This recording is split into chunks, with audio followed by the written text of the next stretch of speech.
Hello everyone, hi, how are you guys doing today? Welcome back to another episode of reaction to Doctor Who. This is hello, what's up? Alright, last time in Doctor Who, what do we have? We had The Story and the Engine, that was the title. Sorry, like I remember the episode, it's just mostly the title, which I actually kind of like, you know, the engine of a story.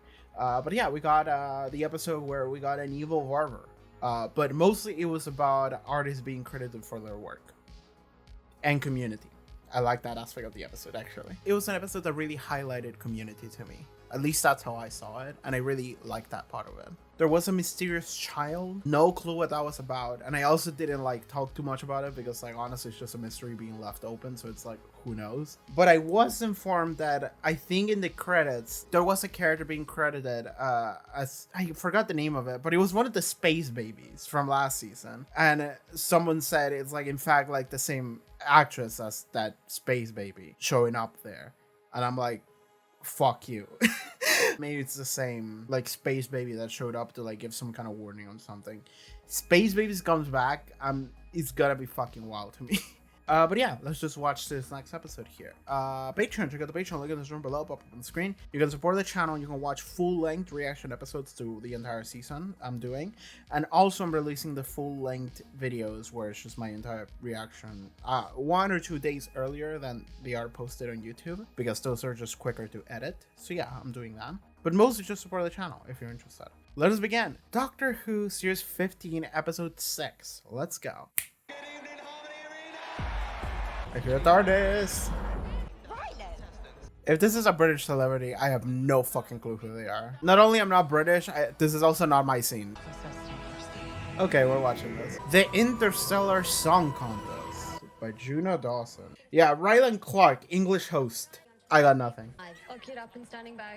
Graphics, get ready with the voting link. Is that? I think it's Eve Miles, right? Like am I crazy? Or is it just someone that looks very much similar to Eve Miles? That's, yeah, that's Mrs. Flood. Keep an eye on the Doctor. Is Doctor, that's the final link. okay. No rush. I love a good show. You're sitting in our seats. None of this would have happened if you just turned up on time. No, it's hardly important, Gary. It's just songs. Phase 1 activated. Not concerning at all. Alright, people are dying. I'm phase 1. Jones were taking over. Such an honor to be here. I mean, what a night. I can't wait to sing. Although it's a shame they're gonna miss the show. This guy looks like an art kid or something. Okay, you're together. I mean, I saw the horns. Win, whatever you're doing, stop. When? Am I crazy? Rylan wasn't at the dress. He was still in deep freeze. Or, of course, on the app. This is the greatest song contest in the universe, so as you would say, let's raise. Oh no. Everyone's just gonna asphyxiate. We're deep in space. We're gonna get sucked out.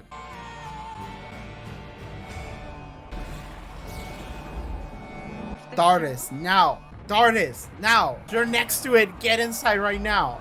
She didn't plan for this. Alright. TARDIS. Oh my god. That's horrifying. Oh, she's still here. Doctor, can you like do this and like it will just go to you? The TARDIS kind of has a mind of its own. Couple people stayed in the domes. Everyone else is, oh my fucking god. That is a horrifying sight. But you two are glad you stayed, huh? Not again. Not again. Doctor. You're monsters. That's what people have said to me my whole life. So this is just kind of a terrorist attack, I think. Only doing the things you expect of me. Gravity shell is still on. It's not too late. You could still save those people. Okay. Phase 3 is the absolute best. Like, that guy sucks. Just, like, I just get a rancid vibe from him. And it doesn't even have to deal with the fact that, like, he just killed all those people. What do we do? My friend went up through the roof. Is there some sort of air bubble or something? Are there emergency services? We can't call gambling rules. They could hyperstream a bet to the other side of the galaxy before the results get there. No one knows. There's no police or... Not until the show ends. It's the dress rehearsal. Must be playing on automatic. We can't just... How do we... Oh my god. I've got no way out. My mum and dad will just sit there, waiting forever. I don't even know where I am. You're on the Harmony station. Where's that? Sector Diamond 5. But where's that? West of Angosita. But where's that? Where the hell am I? I'm stuck here on my own. And You're alive. You're alive. Nice name, Belinda. I'm Cora. She seems nice. my friend. God, he was so wonderful. And I never got to tell him. Aw. I'm into this episode. Immediately it's like popping. Go back. Go back. Grandfather. Go back. That's straight up Susan. What the fuck? What the fuck? Is that straight up Susan? What the fuck? Confetti cannon? What are you doing? He's gonna propel himself through the power of family bonds. I'm not seriously going to use a confetti cannon to fly through space. Why wouldn't you? Hell yeah! Thank God for this couple here. He's the guy that took your seat. Now you saved his goddamn life. My name is Mike. I'm a nurse. Amazing little creature. You're gonna be okay. Now hold on. Never seen you at work before. Good, because that would mean you're very ill. Hi. Woo! This first like 20 minutes of him popping. Confetti cannon. Yeah, it ruled. You should see it out there. It's carnage. Must be 100,000 dead. No, not dead. Your name? Gary, I was clever making Gary because Mavity is holding them, but I triplicated the Mavity feed. All those people. That's what he are did. still alive. Okay, cool. I've seen it happen. It's like when a body's plunged into freezing water. Life signs get suspended, but they can be revived. Okay. Yeah, he thinks Belinda's out there. To reach them, catch them, and revive every single one of them. That, You'd need to be some sort of insane genius. well, we're in luck today. Hello, I'm the doctor. My dearly departed chorus and Ravier is going to blow their minds. Okay. It says it's Hellion script. Who are the Hellions? From the planet Helion. My mum and dad used to vacation there. It's all ruined now, totally destroyed. They say the Hellions did it to themselves. I wonder what they're upbuilding. Ooh, whoa. That's weird. You touched it and your eardrums exploded? What the fuck? You guys okay? Okay, they're doing that. I love you. Wow, time and a place, boys. How many people are watching the song contest? Oh. Trillion. If they Oh win, boy. It will kill every single person watching. Well, They're gonna kill them all. What are Hellions? Weird lot. They say they practice cannibalism and witchcraft. They've got these horns. I People mean- say they give them psychic powers. is this all hearsay or? Mhm. About species they don't understand. She's nice. She might be a Hellion underneath the hair. Are there any humans here, Earth or whatever? Previous to 2025? Welcome, visitors. Oh, I know you. Hi, this is the talk show host. I'm Graham Norton. Yeah, that's his Since dead. Sad face. Oh, we're gonna learn about when Earth exploded or whatever. You okay? Belinda would have loved this. Oh, Is that your friend? Protector. yeah. The fact that they're both thinking that the other is out there, kind of mourning already. Yeah, what? That is Susan's actress. Forgot her name. Just by looking at her, I think that is a Susan actress. Someone's interfering with my system. This guy gives me like Loose Duke vibes. For those of you that watch Dimension 20 Star Trek Odyssey. It's the doctor. Can we see him? Okay, Representing revenge against the corporation. she knows, but he doesn't. You did all of it, and now you're threatening 3 trillion people. Except I am here, telling you, no, I will survive, and I will find you, and you can run and hide and whimper all you like, but I will find you, because you have put ice in my heart, darling. So I will cast your body out into the void, and I will stand and watch you freeze to death. He's angry. Not him. 85%. You need to. Eve Miles. Kara or whatever her name is. I think she's a Hellion and she knows Gwen. It's like from back in the day, we went to college together. He's called Kid. Baby goat. As in his mother was shot before anyone asked her his name. How do you know so much about Hellions, Cora? I'm one of them. Oh, they got... I see. It's less silly, more sad than what I thought. We're not allowed to sing.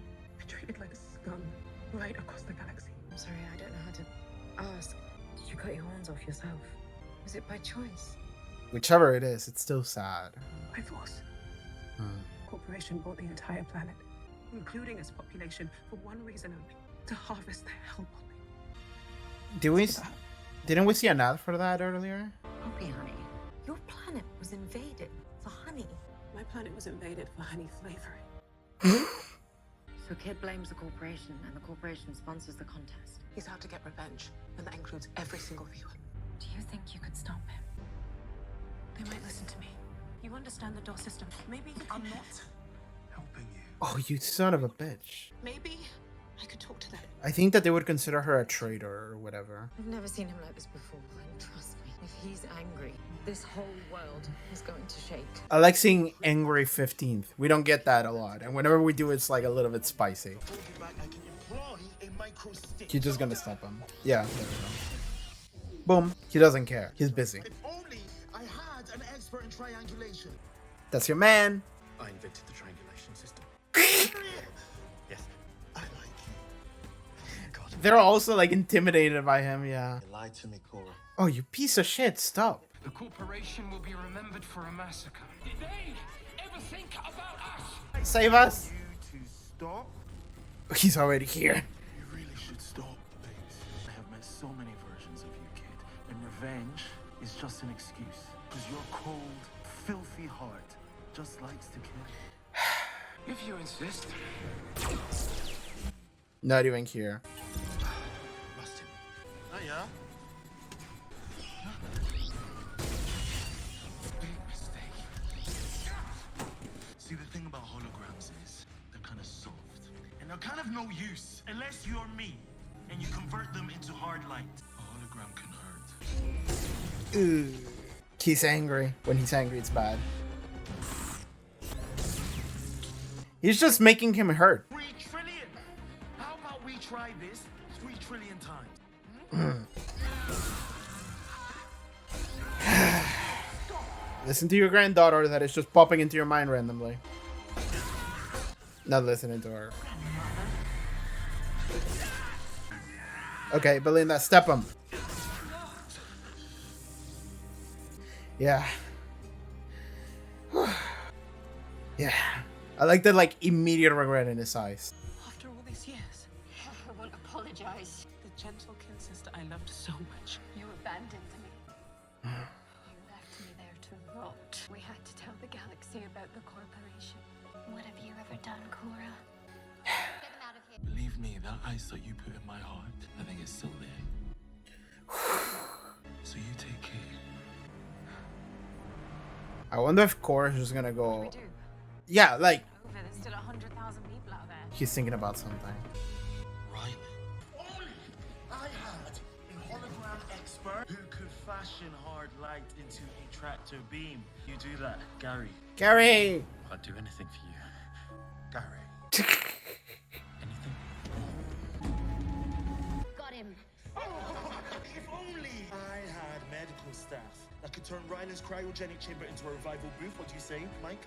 I'll do anything for you. Back in the queue. Thank God for the gay couple. Okay. Oh my god! I'm so pleased to meet you! Miss Ryland! You came back from the dead. Sums up my career. Okay, we're just gonna do that for every person then. Can you do that 100,000 times? It's gonna take a while, but Yeah.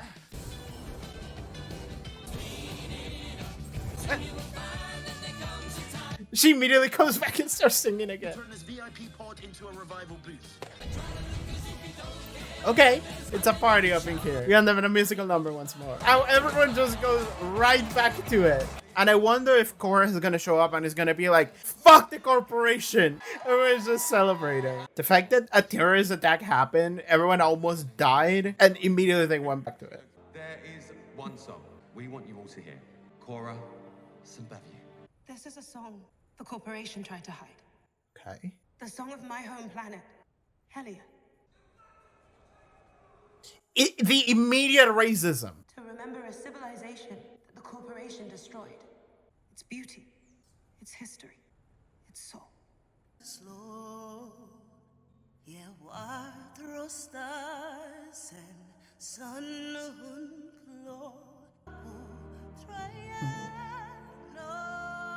She's doing something.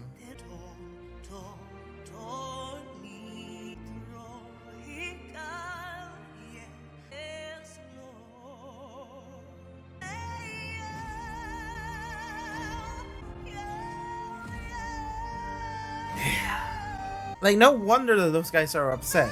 Like, look at the way the planet is. Yeah. He's crying too.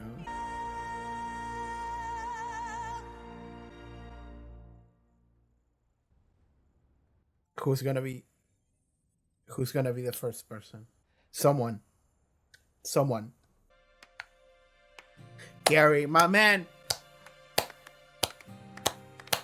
Everyone follow the gay couple. Woo!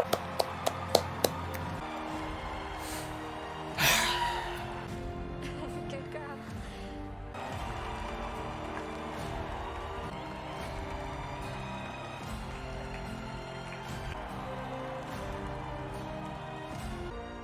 There you go. They found it on the asteroid spot. I'm still a little bit worried about whatever Mrs. Flood said. Next week is when the show ends, right? According to her. Also, that Susan shit, we gotta talk about that. I don't think I've ever told you. You're wonderful. Oh. Still, Today? I never really know what you're thinking. Hmm. You scared me back Yeah. Scared myself. The death of 3 trillion people triggered me and made me think of my own planet. Because they all died in a single second. Every last time, Lord. I got this image. Grandfather? Yes. It can. I mean. Hi, Graham Norton. Oh, let's listen to what happened. We're gonna learn the history of what happened. Poor old Earth died many years ago. Hologram explain. The history books say the planet ended on the old Earth date, May the 24th, 2025. Ended how? Uh-huh. It is said the planet disintegrated into rock and dust and ashes. Cause? Oh no. Unknown. Thanks, Graham Norton. Yeah, that's kind of what we fear. That was the day that I left. How can the whole world be dead? Does it have to do with the Miss Belinda Chandra thing? I am not just gonna take you home. I am gonna save your home. Even though it would be a paradox, but we're already dealing with a paradox, so. Okay. Red. Bad. Cloister bell. Bad. Random grinding. Bad. That is the sound of May the 24th. Are we there? Fucking what? Carol and Four as Susan Foreman. That was her. Okay. Mrs. Flood. My name is Mike and I'm a Where nurse. has he gone? The doctor. He's gone. We looked for him, but he's just disappeared. Then it's safe. What? I'm afraid my double brainstem froze. Lethal for a time, lady. Okay, hi. Got my own knack for survival. Regeneration. I should think of some famous last words. Let battle begin. Austria, how inelegant. Oh, I'm ever so sorry, man. They regenerated as well. Everyone's bi-generating. Everyone's bisexual. We've bi-generated, evidently. Our name is the RANI. It's the fucking RANI again. A RANI, while I'm the RANI. Have you got the Vindicator reading? I hope we get a dual. It's the. I can't believe it's the fucking RANI, and they just casually dropped that. Because I have a date to arrange. As for the doctor, I will bring him absolute terror. That's what I said. Shut up.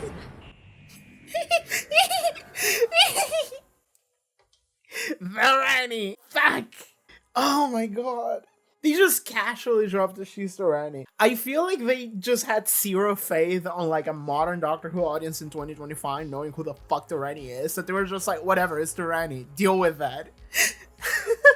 Oh my god. Okay. That's my episode. Let me look at the credits again, by the way. I'm looking at the credits. When Aura Kin was portrayed by Iona Anderson, the entire time I'm watching the episode, I'm looking at her and I'm like, that just looks like Eve Miles, but I think she's too young to be Eve Miles. I'm sorry, like I'm looking at a picture of the actress and her face looks just like Eve Miles. Even in a different hairstyle. The face is just Eve Miles. And with this specific hairstyle, she looked like Eve Miles in the first episode of Torchwood. Any comments that I made about Eve Miles being cute also goes for Iona Anderson. The RANI! Let's talk about the fucking RANI. Okay, hold on. Alright, second episode in a row, I gotta do this. And I really don't want to do this for like every goddamn episode of the show. But like, listen, man. Whenever they go and they tell me, hey man, do you remember this fucking bullshit from like 30 years ago, I have to go like, hell yeah. 30, it wasn't, no, it's like 40 years. Oh my god. Fucking god damn it. When was the last time we saw her? I think it was 1987. Here's the thing about the Rani. For those of you who want to know, the Rani is a classic Doctor Who villain that I believe showed up twice. Did she show up in like a special or whatever? I think she showed up for the first time in I think it was a 6th Doctor story. I think it was called The Mark of the Rani. And I gotta be honest with you, I didn't watch that one. I know her from the episode Time and the Rani, which is, I believe, the last story we saw her in. And that was, wait, hold on, this is, no, she's not in this fucking deck. It's the villain one. All right, here we are. This is the villain deck. So she showed up in The Mark of the Rani, and then she showed up in Time on the Rani, which is the Sylvester McCoy's first story, the 7 Doctors' first story. I watched that one. And something I do have to say about the Rani that I immediately feel the vibe. I found her. When they reveal, hey, this is the Master in Series 3 or whatever, you know, and you got the Yana Master being like, I am the Master, and you hear this, like, this music going da-da-da-da, and it's this, like, huge reveal, like, holy shit, it's the Master, you know? They didn't do that for the Rani. The Rani just fucking pops out of this fucking cryogenic chamber, and she goes like, I'm the Rani or whatever, here's the other Rani, fuck it, let's just go get the Doctor.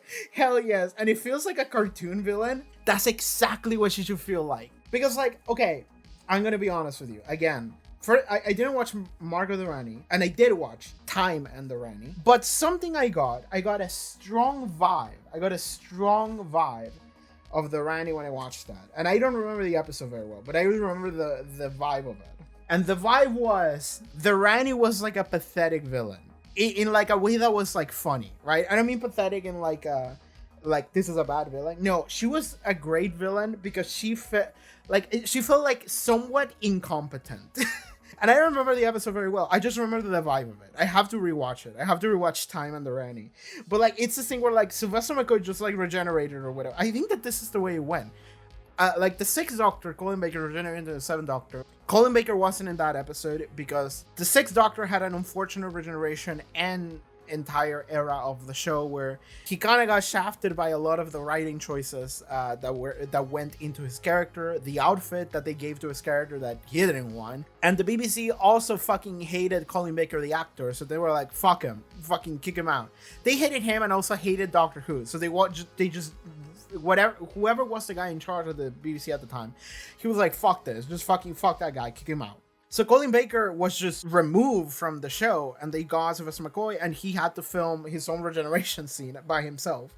And it's like a very unfortunate, like, the Doctor bunks his head. Like, he's not even looking at the camera because it's Sylvester McCoy in a wig, and you can't see his face. And he's just like, bonk his head, he falls to the floor.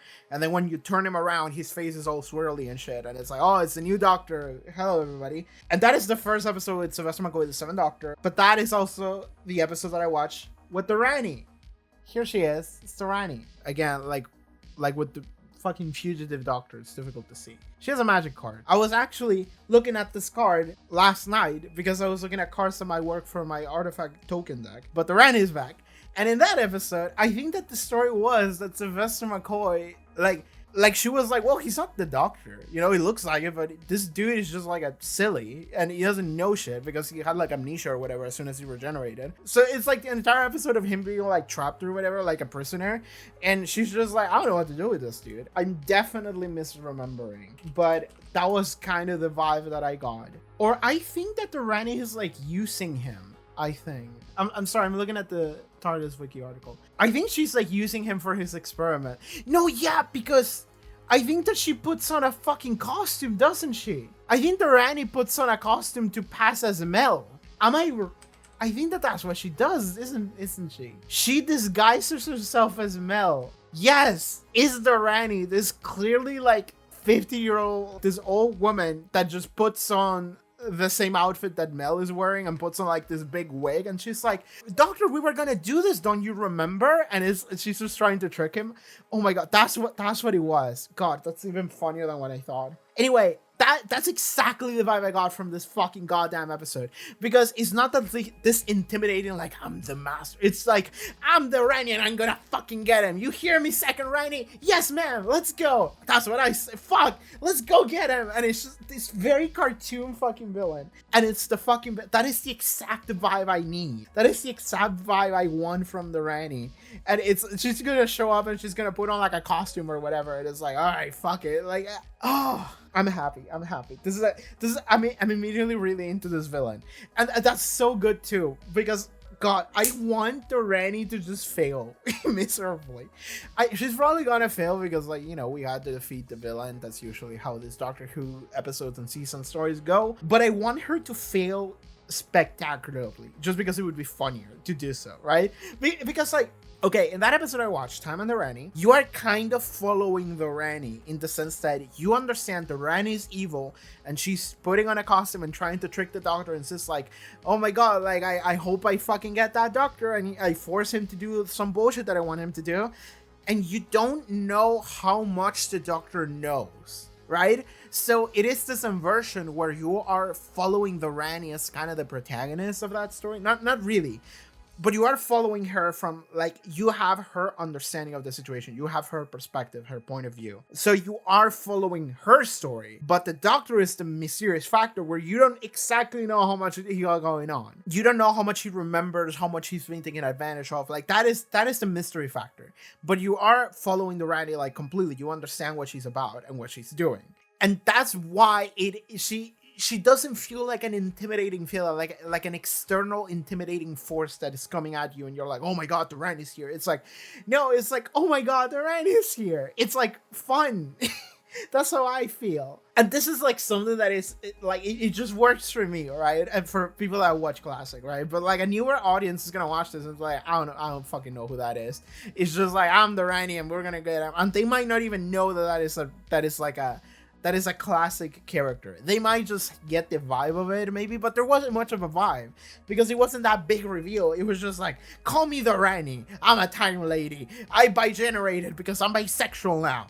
Let's fucking go get him. That is so good. That is so good. That is like the best thing they could have done with Mrs. Flood. Like, if he had been just like another god or whatever, like, I know that I put a lot of sauce onto that theory that I had of like the god of fiction or whatever the fuck. Just because I put a lot of thought into that doesn't necessarily mean that I would have loved that. It's just like a thing that I was like, this might be it. The Rani and this version of the Rani that they're showing me is much better. It's actually fantastic. It's the best. And the fact that there's two of them is even better, right? It's so good. Everyone's bi-generating now. It's the hottest trend of the 2020s. I was gonna say we're gonna get two masters next season, but you should watch series 10 for that one. I'm so into this, the Rani, Mrs. Flood Rani character. I'm really into what we're doing here with this character.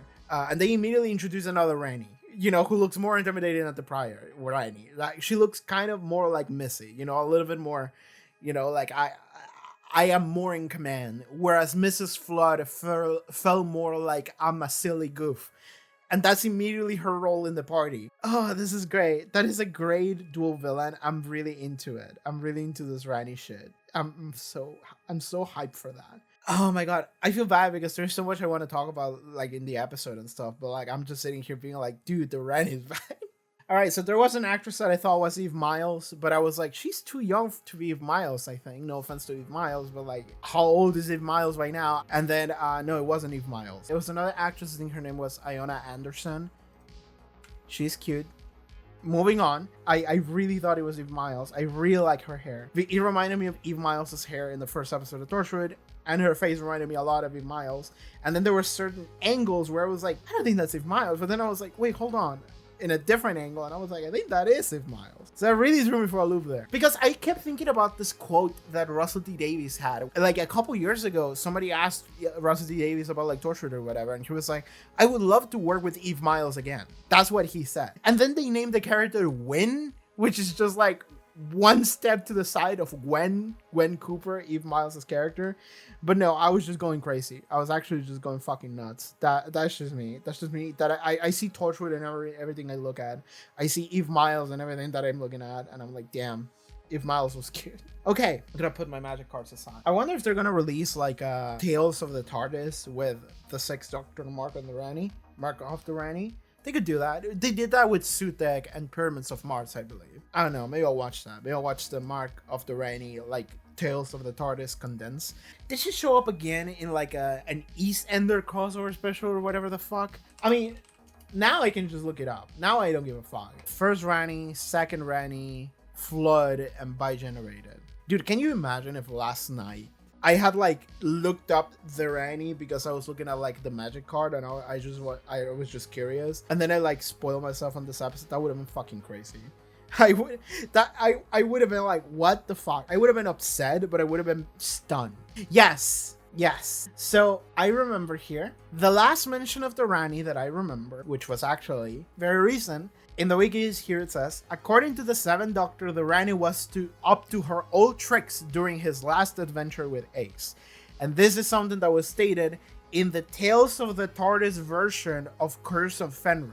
It happens in the Memory TARDIS, the Seventh Doctor, which is, it's just like the TARDIS is remembering events that happen or may not have happened. Ace just got teleported there, companion of the Seventh Doctor. Love her, love the Seventh Doctor and Ace, my favorite companion Doctor duo. They're fantastic. And they're talking about their last adventure, which we never saw on screen. And the Doctor mentioned... Well, to be fair, we did have a very busy day, as I remember. Oh yes, the RANI was up to her old tricks. The RANI was up to her old tricks again. And I remember being like, the RANI, I remember the RANI. And I watched this like 2 years ago whenever it came out. And I just remember that. And like, I was just thinking about like, when was the last time that I heard that? Like, the RANI was up to her old tricks, because someone said that. And then I was just like, I think it was Sylvester McCoy. It was in the Tales of the TARDIS Curse of the Fenric. He said that like, yeah, 2023, 2 years ago. And I wonder if they were setting this up. I mean, they must have known at that point that this was coming.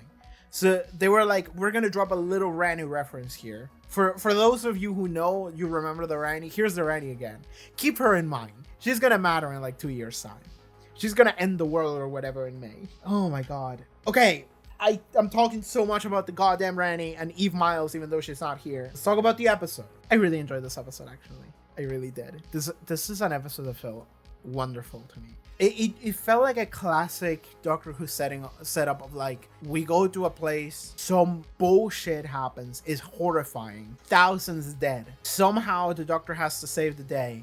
But in doing so, there's also this like miscommunication thing where like Belinda thinks the Doctor is dead, and the Doctor thinks that Belinda is, well, dying or maybe dead if he doesn't save the day. And that pisses the Doctor off so much. And we've seen, again, whenever we see the Doctor angry, it's scary.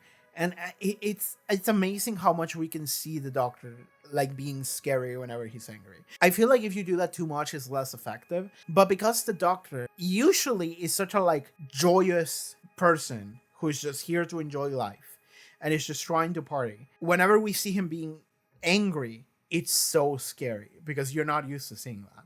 I will say that I felt like that was less effective with like the 11th Doctor, because I felt like the 11th Doctor was like less of a joyful spirit than he used to be in other incarnations. That's the vibe I got. Like, I got the vibe that the 11th Doctor was always just kind of keeping everyone at bay a little bit. Like, he wasn't connecting with people as much, so you never really knew what he was thinking. So I got the vibe that he was like a little bit performative, and therefore he was always just like a little bit closer to doing something that was like a little bit too much. That's the vibe I got from the 11th Doctor. The 12th Doctor was the opposite, in the sense that he always looked fucking angry, and then you were like, oh, he's just like a kind old man. And that was just very nice for him to try to be kinder. And that was like his entire journey. Fucking love the 12th Doctor. So it's like the inverse of this. This is more prevalent in the Russell T Davies era of the Doctor, honestly, with like David Tennant and even Christopher Eccleston. But like mostly David Tennant, where like David Tennant felt like he's always just fucking around. He's like really into adventure and enjoying life alongside his companions. So whenever he got angry, you were like, oh fuck, you know, like that. Those are the moments of the 10th Doctor that you remember that you're like, holy shit, like I think that's a little too much, Doctor. Like, you get scared of him a little bit. We're doing that again with Shurigawa. Like Shurigawa 15th Doctor, it feels like he's a joyful free spirit that is just trying to enjoy life alongside the people around him.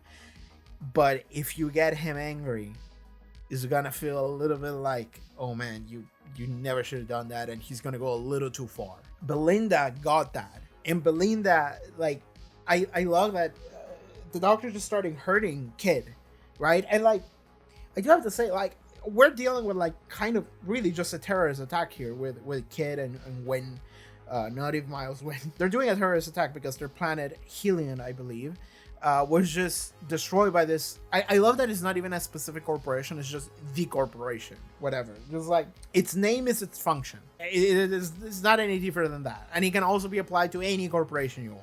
They arrived, they exploited the planet's resources and burned it all up in the process, destroyed all life on the planet. Everyone's fucked. Just to get not even honey flavored. So that they can use that in their products. And I love that there was a moment where the Doctor and Belinda early on in the episode where we're talking and watching the event, and there was the little screen on the side. I'm paying attention to that screen because it might like matter. And I just kept seeing an ad for the fucking honey. So then later when the honey comes back, I'm like, oh, it's that fucking thing. This entire thing is being advertised as this fucking honey thing. So that makes sense. That kind of comes full circle. And like, again, like this character of fucking Kid, I said it in the episode, he gave me like Loose Duke vibes. And I know that names might sound wrong for some of you, but that is the name of a character in Dimension 20 Star Trek Odyssey Season 1. Fucking love Star Trek Odyssey. It's probably my favorite like YouTube series I've ever seen. It's not even a YouTube series, but I watch it on YouTube because it's cheaper for me. But there's a character that's called Loose Duke, and it looks exactly like fucking Kid, exactly like him. And it's like that shitty hair with like the mullet and stuff, and it's just like yeah man, I'm gonna get him. And it's like, okay man, sure. And it would be, I would consider him to be more pathetic if it wasn't for the fact that this whole thing that he did was actually very successful in making me feel like, oh fuck, this is real shit. There's like 100,000 people there, and they should realistically all be fucking dead. The Doctor just managed to save him at the last second by increasing the Mavity field by 3 times or whatever. They mentioned the word Mavity so goddamn much in this episode, and I loved it every time. But you kind of understand their motivations of Kid and Gwen here. Because like everybody in this goddamn episode, whenever they managed to sneak one in, they were like, fuck you towards any like Helia or whatever the name of the species is with the horns, right? Like every time they could, they would just say like fuck off, you know?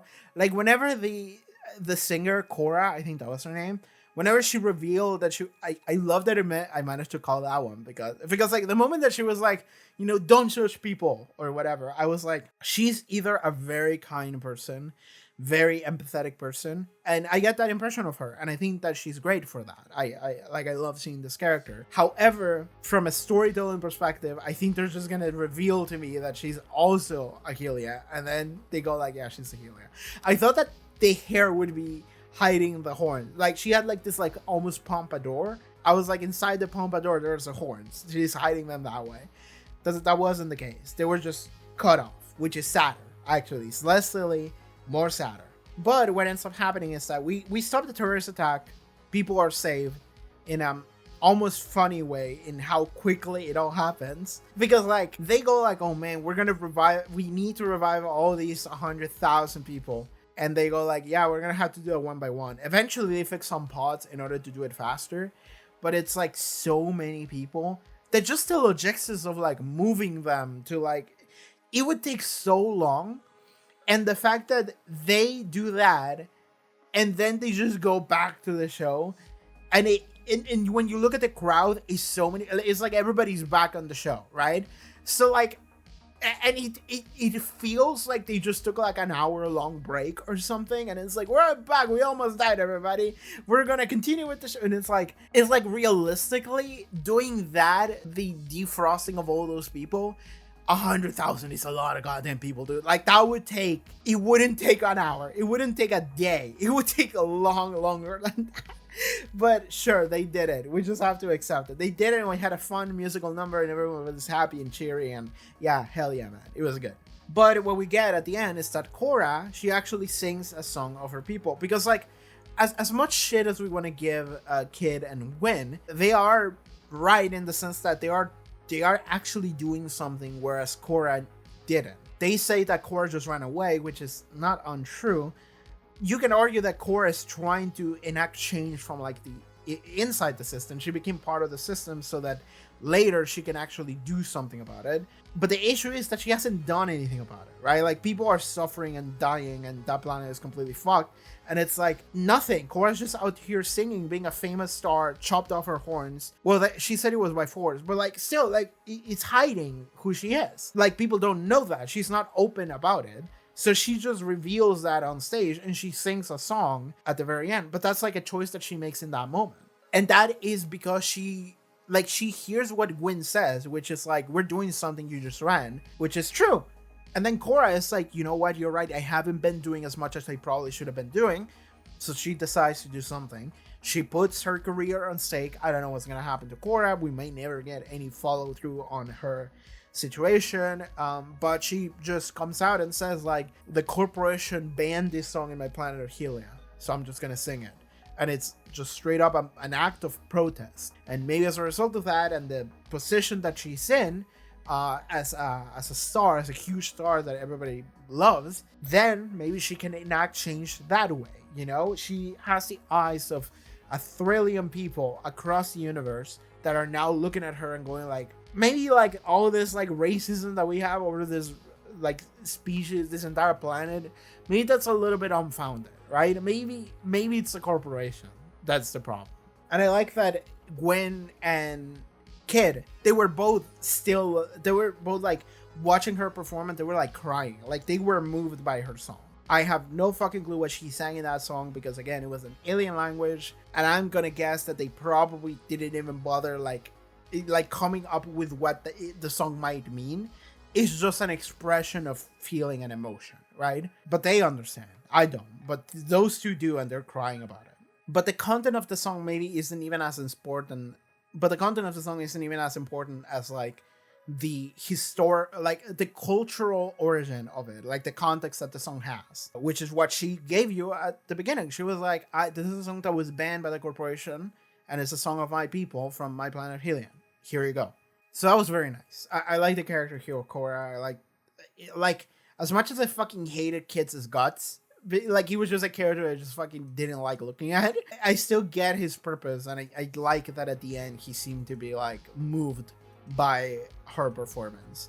And I like Gwen a lot, partially because she was like someone clearly on the bad side, and she's doing what she believes is right. Like, it felt like Kid was doing it so more because he's angry, but Gwen is doing so more because she believes in the ideal of it. Like, something has to be done, and I'm gonna do something about it. But also because she's cute. Sorry I mistook you with Eve Miles. Like, I'm really sorry about that. I thought we were gonna follow Belinda more than we did, because I felt that we were gonna spend the episode with Belinda and Cora and the other dude more than what we did. But like, the doctor ended up coming back with that gay couple, and they kind of ended up saving the day. And I thought that Belinda would have had a little bit bigger of a role in this episode than she actually ended up having. But she did have some nice moments here where, like, I love that she was like, she started immediately being like, oh my god, he flew away. First of all, she started going through the process of like, what am I gonna do? Like, I'm stuck here. And she had a moment where she was like, where am I? And Cora was like, you're in this station. Where am I? But you're in this like system. But where is that? We're in whatever. And it's like, I don't know where that is. I don't know anything.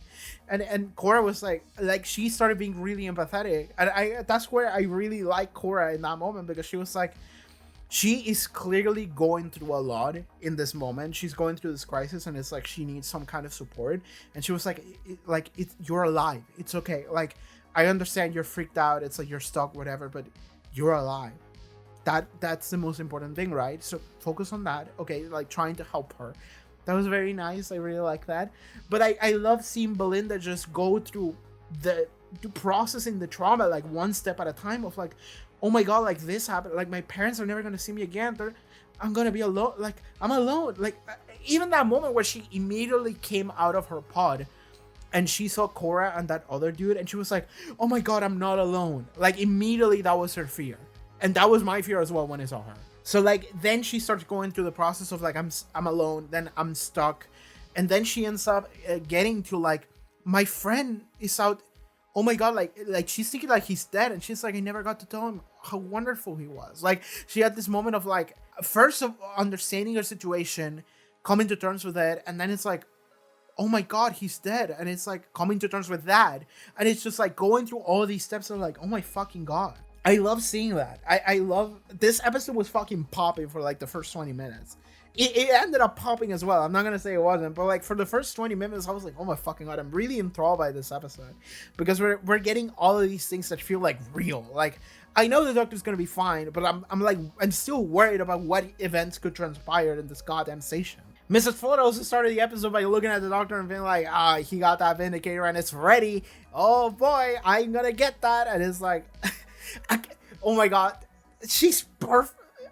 I do have to say though that like I didn't put a lot of like coins into like the RANI theory, but there was a theory that I floated. I know for a fact that the name RANI floated in my videos like more than once. And the enemy was the RANI. The first RANI more specifically. I watched Time on the RANI. I know the RANI. I would like to see the RANI again. I'm getting distracted. The point is, there was a dumbass crossover. I thought that this actress was part of it. And if that was the case, I would have been like, that's a deep fucking cut. I like the RANI because she has this like fucked up like MILF/GILF vibe to her. On August 2012, Davy's successor Stephen Moffat stated that he had no reason to bring back the RANI. Shut the fuck up, man. What if it's the RANI? I would be elated if it was the RANI. I mentioned the RANI at the beginning of this season. I was like, what if the RANI comes back? If it's the RANI, I'd be happy. And that's just because you look at her and she's like a humanoid, whatever, entity. And it's like, okay, it's not a Dalek, it's not a Cyberman. What does that leave us? I guess it could be another incarnation of the Master. Then you go like, okay, Time Lady, Time Lord, whatever. And then when you go there, you go like, okay, she's a woman, the RANI. Like, that's it. And and like that gender doesn't necessarily have to mean anything, right? Because in the Master it doesn't mean jack shit. We already seen female Master. But that is a name that just floated around. And like, I'm not surprised by the fact that it's RANI. But like the way that Mrs. Flood has been acting the entire time makes so much goddamn sense when you look at the fact that it's RANI. Because the entire time she's just like, almost like looking at the camera and going like, ho ho ho, I'm gonna get him. And it's like a cartoon villain levels of like awareness of like, that's perfect for the RANI, right? Like the Master is scarier while the RANI is campier. And the RANI has only been in like 2 stories. Like the RANI isn't like that big of a character that like fucking matters. But I'm into her. I'm really into the fucking RANI. Oh my god, I gotta watch the Mark of the RANI. I have to watch the Mark of the RANI, dog. Okay, something else I do want to say that I was just thinking about while it was happening is that like the Doctor mentions to Belinda, where he's like, you know, I was thinking about those 3 trillion or whatever, just dying. And it triggered me because I just kept thinking back to my planet where all died in like a second. And I have to say, it's like fascinating the history of Gallifrey. Not even from within the show, but from like a writing standpoint. Because like, it like Russell T Davies started 2005 Doctor Who, the revival with Christopher Eccleston. He started by saying like, they all died and I'm the last survivor. And it's like, okay, we have this like tragic PTSD survivor. Okay, that is a character we're going for. Stephen Moffat, for the 50th anniversary, he's like, well, fuck it, they're all alive. I saved them all. The Doctor never killed them. They didn't die, actually. They were okay. They were put away in like a pocket dimension or whatever. They're all fine. They're all saved and it's cool. And all the Doctors did it. Even the one you didn't even see yet. That one did it. Everyone did it. Everyone's happy. Yay, hooray. Then we meet the Time Lords. We go to Gallifrey during fucking Heaven Sent, Hell Bent. Banger finale. Best goddamn episode of the show. Heaven Sent. Alright. Heaven Sent mentioned. Moving on. And then we like fuck everything up and then we just run away. And the next time we see Gallifrey is with the Master, 3 Masters from that Master, or 2 whatever. Seasons later, the Master is like, Doctor, I blew up Gallifrey. And then the Doctor goes to check and it's like, yeah, Gallifrey blew up. Alright, cool. So we're back to series 1. Yeah, all my people died, wiped out in an instant. But like, it's so funny how we got there. Because it's almost like Stephen Moffat did this like whole show of like the 50-year anniversary, and then Hellbent and Heaven Sent. It's popping. It's like they got the Doctor. It's really fun, and it's like this like victory song. Like it's a feel good special. It's a special, right? It's a 50-year anniversary special. It felt like a special.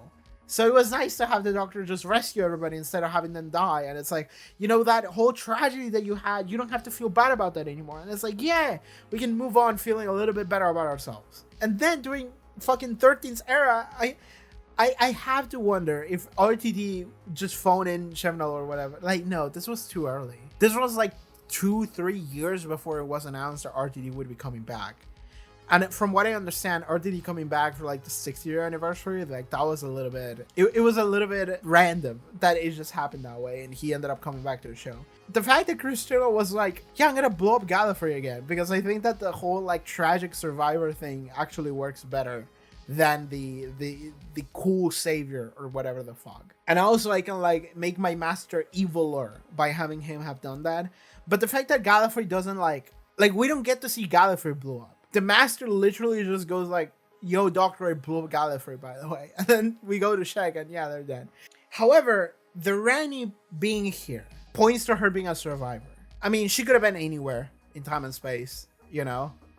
Anyone that isn't on Gallifrey could have just been anywhere else, and that would be the reason why they survived. But also it could be a way for Russell Davies to be like, actually, they didn't all die. You know, the planet blew up, but like, hey, you know, there was this like little corner that the master failed to blow up, you know, the Rani corner, you know, it's like there's like 100 time or something like that. That could happen. I'm sorry, I'm looking at Gwen here, and she looks just like Gwen Cooper, but like her face is just like so similar. Sorry, I'm baffled by it.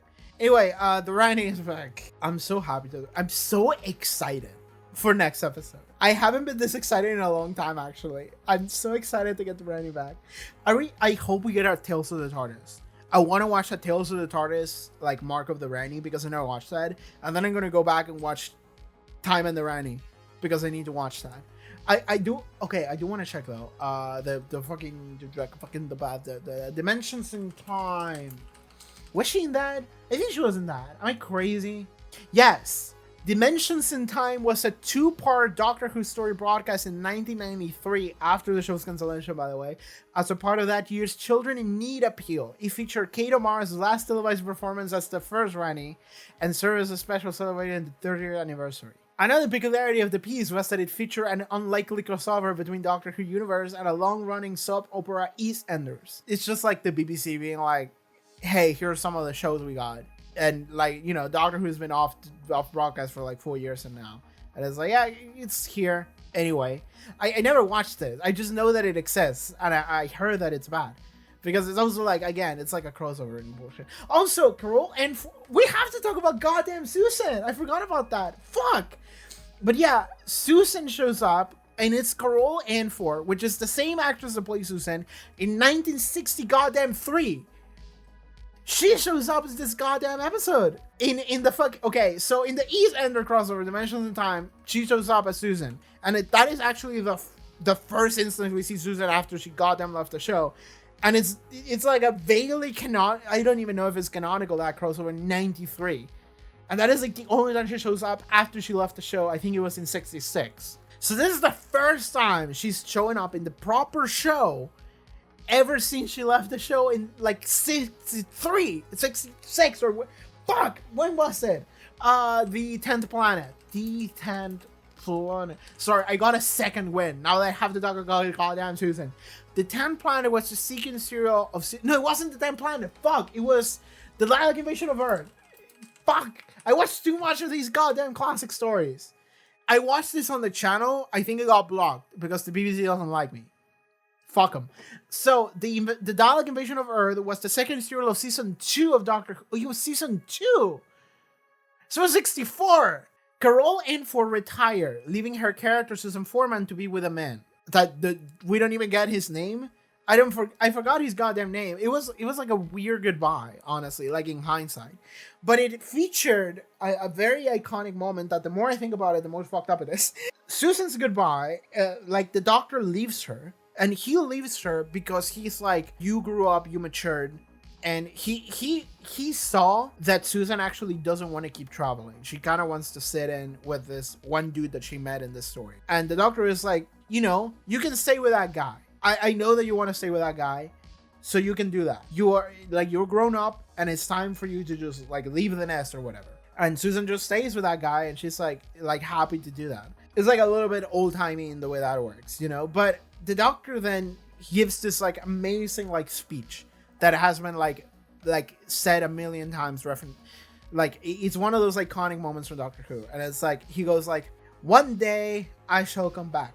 Yes, I shall come back.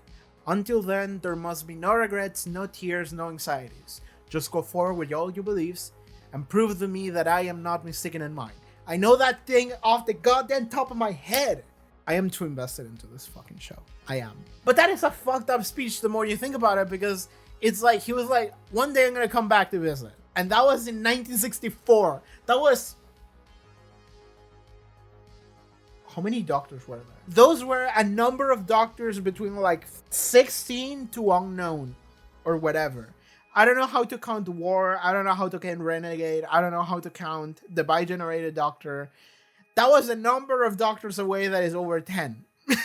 That is a whole set of lives away. That is thousands of years. Or maybe 4.5 billion years. If you want to count Heaven Sent, you should watch Heaven Sent. That was so many goddamn years ago. And the fact that he was like, one day I'm going to come back. And then like that never happened. Is this thing of like, dude, how long has she been waiting for you to come back? Again, it's time travel. So like, sure, that can happen anytime. But like, the Doctor has been running away from that shit. Just fully. And that's why I really like that in previous season, we got Susan Twist or whatever the fuck she was. The idea that maybe that was Susan, your granddaughter. Like, that was floated around. And in Devil's Court, the Doctor, like, mentioned, like, yeah, I left my granddaughter Susan behind and never saw her again or whatever. And Rui was like, really? Never? And it's like, yeah. And it's like, it's this thing of, like, the fact that Susan was being referenced again. She was mentioned again. She was brought back. It has this thing of, like, they are reinstating the existence of Susan. So you, the viewer, you remember that Susan was here and that she matters and that the Doctor's still thinking about her. She's just kind of running away from her. So the fact that in this episode, it all comes back, baby. It all comes back together. The Doctor is fucking dying in space, and in his mind, Susan fucking mind links with him and is like, Doctor, you have to live. And then he's like, oh, I'm gonna live. And then he grabs a fucking confetti cannon or whatever and just fucking shoots, and it's just like, phew. If you were to fart in space, would it propel you? So he shoots all the way back. The couple saves them. Throughout the episode, he keeps having these visions to Susan, and it's Susan in the TARDIS. Like, I don't know if it's a new TARDIS or a classic TARDIS. It's a white TARDIS, and it's just Karl and it's crazy how like I saw her and I was like, that's Susan immediately. I forgot the name of the actress until I watched the credits. It's Karl and Ford, but I saw her and I was like, that's her. That's the same goddamn actress from 1960 goddamn 3. That is her. Dude, bring and like you like fucking got me. I was like, what the fuck? I wasn't expecting that. Because it also happened very early on in the episode, and then it kept reoccurring. I was like, that is gonna matter. I don't know how, but it's gonna. So the Doctors keep getting these visions from Susan. Susan matters now. Susan, the Doctor's granddaughter, she matters now. Dude, wouldn't it be fucking incredible if Susan came back and traveled alongside us? She became a companion again. Not Karl and Ford. She's too old. She's too old to be like running around doing adventures or whatever. But she could come back and die on screen and regenerate. She's also like part of the same species, so I think she should regenerate, right? So she comes back, she dies on screen, and then she regenerates, and it's like, well, you want to travel with good old grandpa again? And it's like, yeah, hell yeah, Doctor, let's do that. Wouldn't that be amazing? I would. I'm geeking out too much. I need to calm down.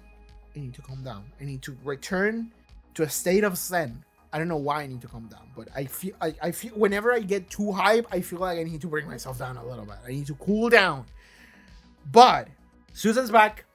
The RANI's back. Like, it pays off to be a Doctor Who fan. This is a legacy show. The more you watch it, the more it pays off. If you were seeing the RANI for the first time, you're like, oh, okay, that's just this creepy old woman. Her name is the RANI, and now there's 2 of them. If you watch classic Doctor Who, you're like, oh god, it's the RANI. Fuck. And it's fun. If you see Susan's face, like I don't know if they tell you. Well, she says like grandfather. She says that, I think. So you would get the vibe that is the Doctor's granddaughter. But you wouldn't get the feeling I got, because when I saw her face, sorry, I'm sounding like fucking Smash Mouth now, but when I saw her goddamn face, I was like, that's Susan. I know that face. Oh boy.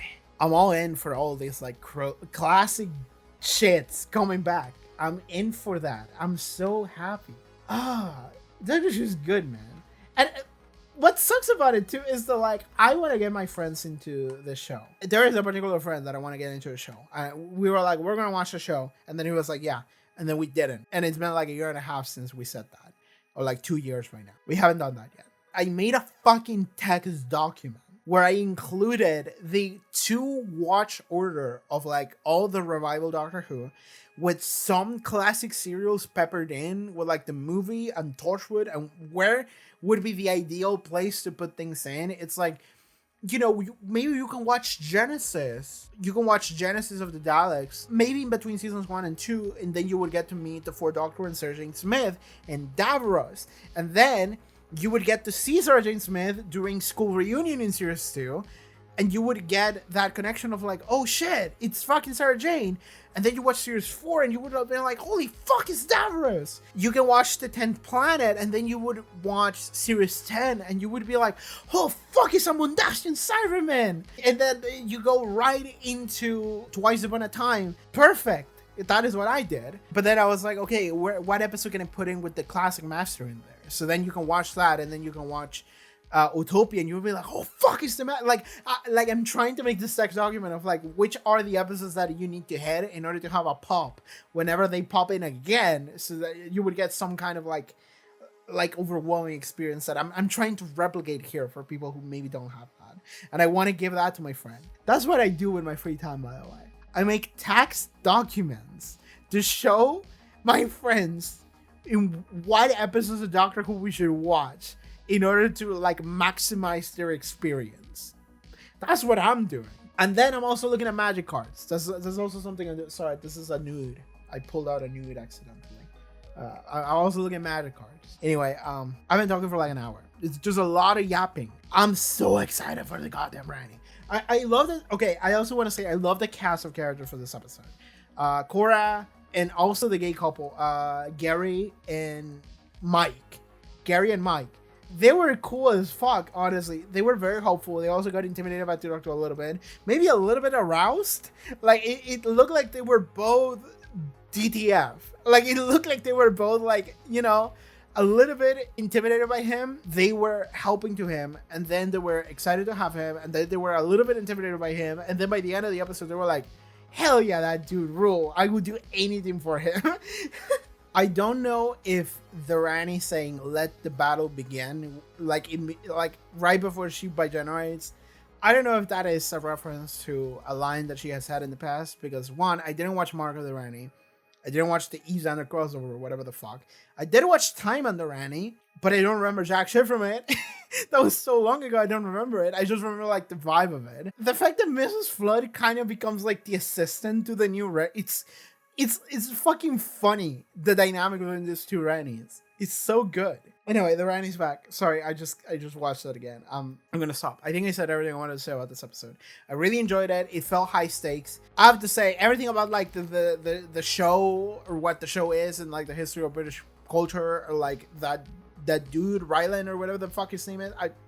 I know Jack. I'm not British, and also I don't really follow or care for like modern pop culture and award shows or whatever. Not my thing. I'm out here alone in my bedroom playing video games. Like, that's what I do with my life. Video games that are years old.